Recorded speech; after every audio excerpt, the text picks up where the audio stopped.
ನದಿ ಜೋಡಣೆ real estate ಅಲ್ಲ, HDK ಹೇಳಿಕೆಗೆ DK ಶಿವಕುಮಾರ್ ಅವರು ತಿರುಗೇಟು ಕೊಟ್ಟಿದ್ದಾರೆ. ನದಿ ಜೋಡಣೆ ರಿಯಲ್ ಎಸ್ಟೇಟ್ ಅಂತ ಹೇಳಿ HD ಕುಮಾರಸ್ವಾಮಿ ಅವರು DK ಶಿವಕುಮಾರ್ ಅವರ ವಿರುದ್ಧ ಗಂಭೀರ ಆರೋಪ ಮಾಡಿದ್ರಲ್ಲ, ಅದಕ್ಕೆ DKಶಿ ತಿರುಗೇಟು ಕೊಟ್ಟಿದ್ದಾರೆ. ಕೇಂದ್ರ ಸಚಿವರು ಪ್ರಧಾನಿ ಭೇಟಿ ಮಾಡಿ ಆ ಯೋಜನೆ ಬಗ್ಗೆ ಏನಂತ ಹೇಳಿ ತಿಳಿದುಕೊಳ್ಳಿ, ಆಮೇಲೆ ಮಾತಾಡಲಿ ಅಂತೇಳಿ CM DKಶಿ ತಿರುಗೇಟು ಕೊಟ್ಟಿದ್ದಾರೆ.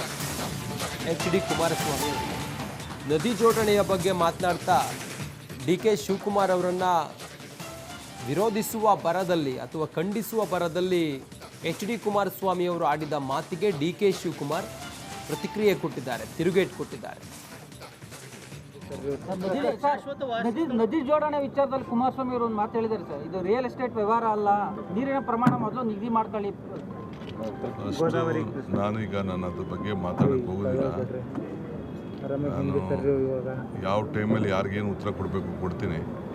ಫಸ್ಟ್ ಅವ್ರು ಹೋಗಿ ಸೆಂಟ್ರಲ್ ಮಿನಿಸ್ಟರ್ನ ಪ್ರೈಮ್ ಮಿನಿಸ್ಟರ್ನ ಭೇಟಿ ಮಾಡಿ ಏನು ಆ ಯೋಜನೆ ಬಗ್ಗೆ ಅನ್ನೋದು ಫಸ್ಟ್ ಅವರು ತಿಳ್ಕೊಳ್ಳಿ, ಆಮೇಲೆ ಮಾತಾಡೋಣ. ನದಿ ಜೋಡಣೆ ವಿಚಾರದಲ್ಲಿ ಕುಮಾರಸ್ವಾಮಿ ಅವರು ಒಂದು ಮಾತು ಹೇಳಿದ್ದಾರೆ ಸರ್, ಇದು ರಿಯಲ್ ಎಸ್ಟೇಟ್ ವ್ಯವಹಾರ ಅಲ್ಲ, ನೀರಿನ ಪ್ರಮಾಣ ಮೊದಲು ನಿಗದಿ ಮಾಡ್ಕೊಳ್ಳಿ. ನಾನೀಗ ನಾನು ಅದ್ರ ಬಗ್ಗೆ ಮಾತಾಡಕ್ಕೆ ಹೋಗೋದಿಲ್ಲ. ಯಾವ ಟೈಮಲ್ಲಿ ಯಾರಿಗೇನು ಉತ್ತರ ಕೊಡಬೇಕು ಕೊಡ್ತೀನಿ. ಫಸ್ಟ್ ಅವ್ರು ಹೋಗಿ ಸೆಂಟ್ರಲ್ ಮಿನಿಸ್ಟರ್ನ ಪ್ರೈಮ್ ಮಿನಿಸ್ಟರ್ನ ಭೇಟಿ ಮಾಡಿ ಏನು ಆ ಯೋಜನೆ ಬಗ್ಗೆ ಅನ್ನೋದು ಫಸ್ಟ್ ಅವರು ತಿಳ್ಕೊಳ್ಳಿ, ಆಮೇಲೆ ಮಾತಾಡೋಣ. ನದಿ ಜೋಡಣೆ ವಿಚಾರ